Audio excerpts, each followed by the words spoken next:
আসসালামু আলাইকুম। আজকে আলু আর বেগুন দিয়ে পাঙ্গাস মাছ ভাজি করছি। এর জন্য একটি কড়াইয়ে তেল গরম করে দিয়ে দিচ্ছি এলাচ, দারচিনি, পেঁয়াজ কুচি আর কাঁচামরিচ ফালি করে দিয়েছি। পেঁয়াজটা একটু নরম হয়ে এলে দিয়ে দিচ্ছি সামান্য পরিমাণে পানি।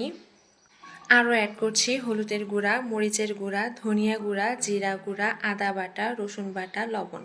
মশলাগুলোকে ভালোভাবে কষিয়ে নিয়ে দিয়ে দিচ্ছি পাঙ্গাস মাছ। আমি এখানে পাঙ্গাস মাছের থুতনি, তেল, কলিজা আর ডিম ব্যবহার করেছি। আপনারা চাইলে সলিড মাছও ব্যবহার করতে পারেন।